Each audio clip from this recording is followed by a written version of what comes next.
To our YouTube channel Civil Knowledge by Rahman. दोस्तों, हम आज इस वीडियो में बात करने वाले हैं जो बीपीएससी असिस्टेंट की वैकेंसी आई है उसके बारे में हम आपको पूरी जानकारी बताएंगे। तो चलिए देखते हैं। तो सबसे पहले अगर हम एडवर्टाइजमेंट नंबर की बात कर ले, ये है 6/2022। ये एडवर्टाइजमेंट नंबर है, जिस एडवर्टाइजमेंट नंबर से ये वैकेंसी आई है। और इसमें जो टोटल पोस्ट है वो 44 है बीपीएससी असिस्टेंट की, जिसके लिए आप आवेदन कर सकते www.bpsc.bis.nic.in पर आप जाकर के एप्लीकेशन फिल कर सकते हैं।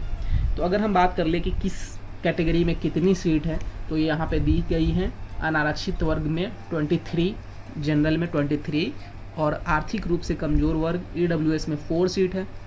अगर हम बात कर ले फीमेल की, तो फीमेल को भी उसमें 35% का रिजर्वेशन वो दिया जाता है।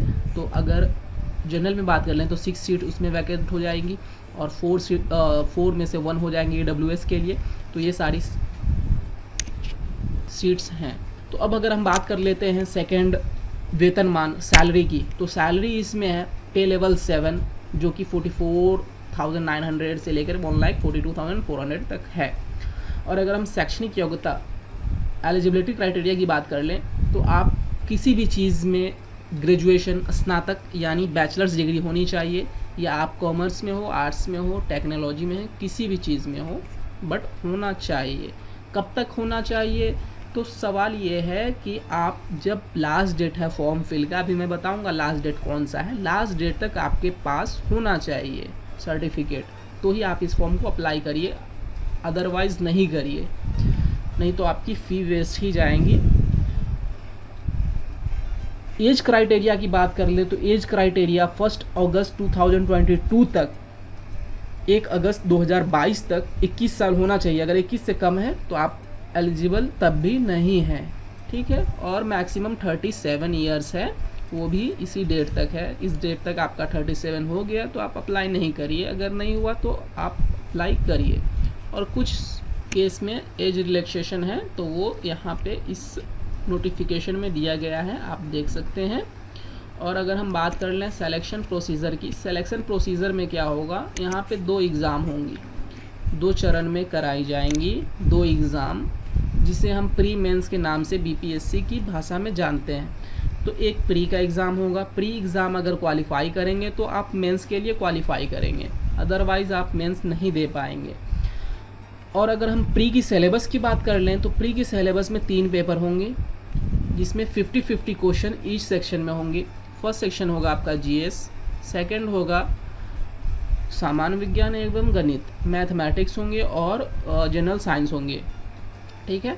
और अगर हम थर्ड में बात कर लें तो रीजनिंग एप्टीट्यूड होंगी, मानसिक क्षमता जांच होगी, जिसमें 50 क्वेश्चन होंगे और सारे ही ऑब्जेक्टिव और एमसीक्यू होंगे, ठीक है। तो ये हो गया प्री का सिलेबस। अगर हम मेंस की सिलेबस की बात कर लें, तो मेंस की सिलेबस में भी एक हिंदी ऐड हो जाएगा एक्स्ट्रा, जनरल हिंदी, ऑब्जेक्टिव और एमसीक्यू ही होगा, और दूसरा आपका जीएस का पेपर होगा। तो ये हो गई हमारी सिलेबस की बात और एग्ज़ाम सिलेक्शन प्रोसीजर की बात। अब अगर हम फ़ीस की बात कर ले, तो फ़ीस जो दी गई है बोर्ड की तरफ से, वो जनरल कैंडिडेट के लिए दी गई है 600, और वैसे अनुसूचित जाति अनुसूचित जनजाति के लिए 150 है, जो बिहार के निवासी हैं। जो बिहार के निवासी नहीं हैं, यूपी के भर रहे हैं, किसी और स्टेट के भर रहे हैं, तो अगर वो अनुसूचित जाति में हैं फिर भी वो जनरल कैटेगरी में आएंगे, उनको 600 रुपये पे करने होंगे, ना कि 150। 150 सिर्फ बिहार के लिए है, और बिहार के फीमेल के लिए भी 150 रुपये हैं,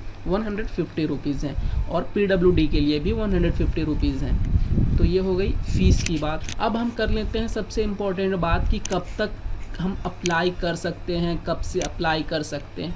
तो देखिए, अप्लाई करने की तिथि जो है वो आज से शुरू हो चुकी है, 7 सितंबर 2022 से स्टार्ट हो चुकी है, और एंड होगा 30 सितंबर 2022, मतलब 30 सितंबर तक ये ख़त्म हो जाएगा। मतलब आज से 23 दिन है आपके पास इस फॉर्म को भरने के लिए।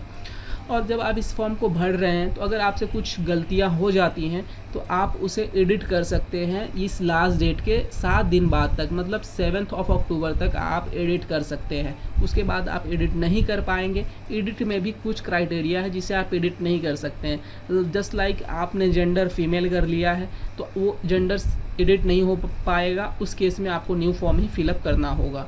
कुछ केसेस हैं जिसमें एडिट नहीं होती है, बाकी सारी केसेस में एडिट हो जाती हैं। Just like father name, mother name, अपना नाम लिखने में, इस सब चीज़ों में एडिट हो जाती हैं। तो उस एडिट करने को भी आप 7 अक्टूबर तक ही कर सकते हैं, उसके बाद नहीं कर सकते हैं। तो ये सारी जानकारी थी असिस्टेंट बीपीएससी की। तो चलिए आप तैयारी कीजिए और फॉर्म भरिए। मिलते हैं फिर। Best of luck. Thank you for watching.